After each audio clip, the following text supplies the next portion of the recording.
قرآن مجید نے ارشاد فرمایا ہے کہ بے شک جو اللہ کے ولی ہیں انہیں نہ کوئی خوف ہوگا اور نہ وہ کبھی غمگین ہوں گے۔ الا ان اولیاء اللہ لا خوف علیہم ولا هم یحزنون، بے شک جو اللہ کے ولی ہیں۔ ہمارے ہاں نا لوگوں کے ذہنوں میں جب سے جدت آئی ہے نا تو کچھ ایسی چیزیں تھیں جنہیں ماننا ضروری تھا، وہاں بھی لوگوں نے انکار کرنا شروع کر دیا۔ قرآن پاک نے نا درجنوں جگہ پہ اولیاء اللہ کا ذکر کیا ہے۔ اگر دنیا میں کوئی بندہ ٹھیک ہے ہی نہیں تو ولی کدھر گئے؟ یہ کون ہے جن کی قرآن بار بار بات کر رہا ہے؟ یہ کون ہے جن کو قرآن کہہ رہا ہے ان کو نہ کوئی خوف ہوگا نہ غمگین ہوں گے؟ یہ کون ہے جن کے بارے میں قرآن کہہ رہا ہے یا ایھا الذین آمنوا اتقوا اللہ وکونوا مع الصادقین؟ سچے لوگوں کے پاس بیٹھو۔ اگر ہے ہی کوئی نہیں دنیا میں، ہم لوگ اپنی چھوٹی چھوٹی عقل کے دائرے میں بڑی بڑی چیزیں سما کے رکھنا چاہتے ہیں۔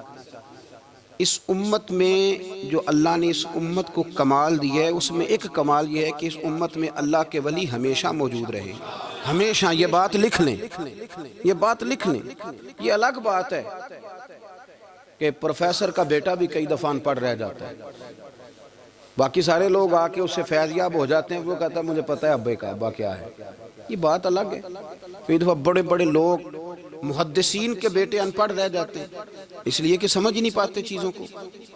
اللہ کے ولی ہمیشہ تھے اور ہمیشہ رہیں گے، اور دین کو کسی بندے کی ضرورت نہیں ہے، دین کسی کا محتاج نہیں، لیکن اللہ نے بندوں کی ڈیوٹی لگائی ہے کہ دین کے چمن میں کوئی جڑی بوٹی آ جائے تو بندے ہی اسے کاٹتے ہیں، دین کے چمن کی آبیاری بندے ہی کرتے ہیں، بندے ہی بیج لگاتے ہیں، بندے ہی اس فصل کو پانی دیتے ہیں۔ یہ ڈیوٹیاں ساری اللہ کے بندے ہی کرتے ہیں، یہ پکی بات ہے، اس میں کوئی اختلاف کیا جا سکتا۔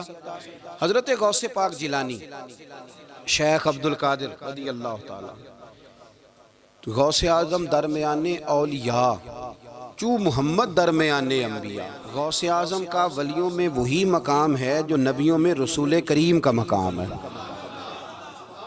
حضرت غوث پاک رضی اللہ تعالیٰ عنہ کو اللہ نے بڑے اعزازات سے نوازا۔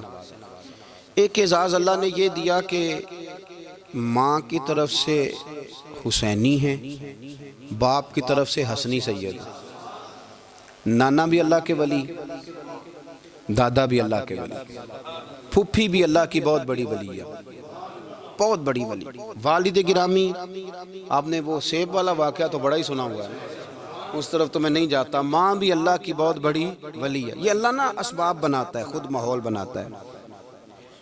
آپ کے جو والد گرامی تھے ان کا نام تھا ابو صالح سید موسیٰ جنگی دوست رحمت اللہ علیہ۔ بادشاہ کے کچھ سپاہی تھے جو مٹکے اٹھا کے جا رہے تھے، اور مٹکے تھے شراب کے بھرے ہوئے، مٹکے اٹھا کے جا رہے تھے۔ حضرت سید محمد موسیٰ جنگی دوست رحمت اللہ علیہ بھی قریب سے گزرے۔ یہ کیا ہے بھائی؟ بدبو سے سمجھ تو گئے، تصدیق کے لیے پوچھا کیا ہے؟ انہوں نے کہا جناب یہ بادشاہ کا سامان لے کے جا رہے ہیں۔ آپ تو جھنڈے والی گاڑی کو ویسے نہیں نہ پوچھ سکتے، سوال ہی نہیں پیدا ہوتا۔ آپ چونکہ جمہوری لوگ ہیں، آپ نے تو بس دفتر بنانا ہے، جب الیکشن ہوگا نا اپنے دروازے کے سامنے سارے محلے سے لڑائی لینی ہے کہ ووٹ میرے آکے دیں، پھر ٹھیک 1.5 مہینے کے بعد سجدہ صاف بھی کر جاتے ہیں، بندہ غلط سی میں نے پتہ ہی نہیں لگا۔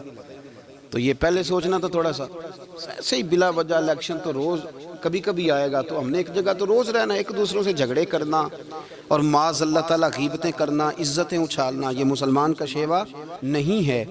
حضرت غوث پاک کے والد نے پوچھا کیا لے کے جا رہے؟ بادشاہ کا سامان ہے جی۔ ہاتھ میں ڈنڈا تھا، 3 مٹکے تھے شراب کے بھرے ہوئے، زور سے ایک ڈنڈا مٹکوں پہ مارا تو مٹکے ان کے سروں پہ ٹوٹ گئے۔ بادشاہ سلامت، ہم سارے تقریباً بادشاہ سلامت ہوتے ہیں، یہ کسی کی جرت ہے مطلب میرے گھر کے معاملے میں مداخلت کرے؟ اور پھر بادشاہ ہو۔ لوگوں نے جا کے بڑی غیبتیں کی، بڑی بڑی کہانیاں سنائیں۔ اس نے تو توڑ دیا جی مٹکے آپ کے، نے کوئی حال نہیں چھوڑا۔ تو بادشاہ کہنے لگا بلاؤ سید موسیٰ پاک جنگی دوست رحمت اللہ علیہ کو بلا لیا۔ تو کہنے لگے بادشاہ تمہیں پتا تھا مٹکے کس کے ہیں؟ آپ فرمانے لگے پتا تھا مجھے۔ کہا کیوں توڑے؟ فرمایا اس لیے توڑے کہ مجھے تیرے اوپر رحم آ گیا تھا، تو اگر شراب پیے گا تو دوزخ میں جلے گا۔ مجھے رحم آیا تھا، میں نے توڑ ڈالے۔ تو کہنے لگا آپ کون ہیں؟ تو آپ فرمانے لگے میں محتسب ہوں، میری حساب کتاب لینے کی ڈیوٹی ہے، محتسب ہوں، غلط آدمی کا حساب کروں گا۔ تو بادشاہ کہنے لگا کس نے ڈیوٹی لگائی آپ کی؟ فرمانے لگے میری ڈیوٹی میرے رب کریم نے لگائی ہے، میری ڈیوٹی اللہ نے لگائی ہے۔ تأمرون بالمعروف وتنہون عن المنکر، مسلمان کے ذمے ہے اچھائی کا حکم دے گا، برائی سے روکے، یہ ذمہ داری ہے میری، اللہ نے ڈیوٹی لگائی ہے۔ بادشاہ پہ اتنا روب طاری ہوا کہ کہنے لگا حضور آپ کی بڑی مہربانی، آپ نے یہ کام کیا۔ کہنے لگا جناب اگر آپ اجازت دیں تو میں بھی آپ کو محتسب نہ بنا دوں، آپ میرے وزیر بن جائیں، کوئی بندہ اس طرح کا کام کرے تو اسے روکیں۔ تو آپ فرمانے لگے نہیں، تو اپنی نوکری سنبھال کے رکھ، جسے اللہ ڈیوٹی پہ لگائے اسے پھر بندوں کی ڈیوٹیاں نہیں کرنی چاہیے۔ یہ اعزاز اللہ نے انہیں دیا، یہ شان رب کریم نے عطا فرمائی۔ ان کے صاحبزادے تھے حضرت غوث پاک جیلانی رضی اللہ تعالی عنہ۔ اللہ تعالیٰ نے جب کسی شخص سے کام لینا ہوتا ہے تو اللہ اس کے لیے اسباب بھی خود ہی پیدا کر دیتا ہے۔ علامہ اقبال اپنے استاد کی بڑی قدر کرتے تھے، شمس العلماء کی۔ تو ایک دن حضرت شمس العلماء سے کہنے لگے استاد جی آپ کی مہربانی سے پڑھ گیا ہوں۔ تو فرمانے لگے پتر تیری کلاس میں تو 250 لڑکا تھا، میری مہربانی تو سب پہ تھی، پر سارے تو اقبال نہیں نہ بنے۔ فرمانے لگے تیرے اندر بھی کوئی خوبی تھی، اس کی وجہ سے اللہ نے تجھے یہ اعزاز، کوئی چیز تیرے اندر بھی۔ اللہ تعالیٰ جب کسی بندے کو نوازتا ہے نا تو بندہ بھی محنت کرتا ہے، لیکن اس کی محنت سے زیادہ اللہ کے فضل کا دخل ہوتا ہے۔ تو بندے کئی دفعہ کہنے لگ جاتے ہیں بڑی مشقت کی، بڑی محنت کی، کچھ بھی نہیں ہوتا، زیادہ اللہ کے فضل کا انحصار ہوتا ہے۔ پر رب جیسے چاہتا ہے ویسے فیصلے دیتا ہے۔ آپ فرماتے ہیں کہ میں چھوٹا سا تھا، والد انتقال کر گئے، والدہ تھی میری اور ہم 2 بھائی تھے۔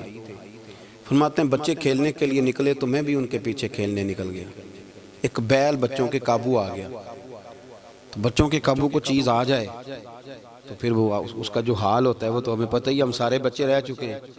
تو کہتے ہیں وہ بیل قابو آ گیا، کوئی اس کے کان چھیڑتا، کوئی اس کی دم چھیڑتا، کوئی اس کے سینگ چھیڑتا، کوئی کسی جگہ سے اسے تنگ کرتا۔ مختلف بچے اس کو نا دم سے پکڑ کے ہلاتے، بیل بھاگتا۔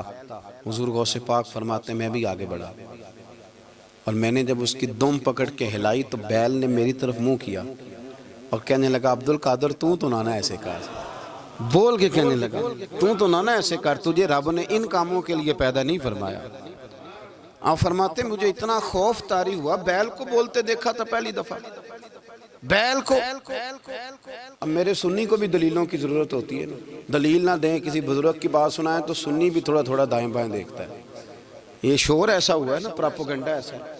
میں حدیث پاک سنا دیتا ہوں۔ رسول کریم صلی اللہ تعالیٰ علیہ وآلہ وسلم فرماتے ہیں ایک شخص نے بیل پہ سواری کر لی تھی۔ بیل سواری کے لیے نہیں پیدا کیا گیا، سواری کے لیے اونٹ ہیں، خچر ہیں، گھوڑے ہیں، گدھے ہیں، بیل کھیتی باڑی کے لیے۔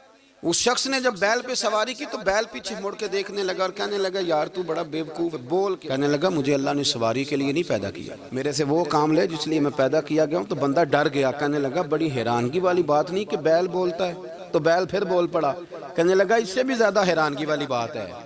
اس نے کہا وہ کیا؟ کہنے لگے مدینے میں نبی پاک آ گئے ہیں اور تو نے ابھی تک کلمہ ہی نہیں پڑھا، یہ اس سے بھی زیادہ حیرانگی والی بات ہے۔ جامع المعجزات میں حدیث موجود ہے، حضور آ گئے اور تو نے کلمہ ہی نہیں پڑھا۔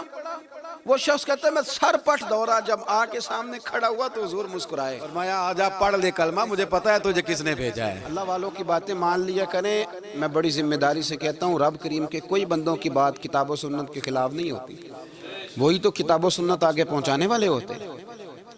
تو حضور غوث پاک فرماتے ہیں میں وہ ڈر کے گھر آیا، جب گھر پہنچا تو میرے کانوں میں آواز آ رہی تھی لبیک اللہم لبیک لبیک لا شریک لک لبیک۔ فرماتے میں چھت پہ چڑھا اور میں نے جیلان میں اپنی چھت پہ کھڑے ہو کے دیکھا تو حج کے دن تھے، میری سیدھی نظر میدان عرفات پہ گئی، لوگ میدان عرفات میں بیٹھ کے لبیک لبیک پڑھ رہے تھے۔ پہلے میں وہاں سے ڈر کے آیا، پھر چھت سے ڈر کے نیچے اترا، ماں کو ساری بات بتائی تو کہتی میری ماں کہنے لگی بیٹے جب تو پیدا ہونے والا تھا تو مجھے بڑی بشارتیں ملتی۔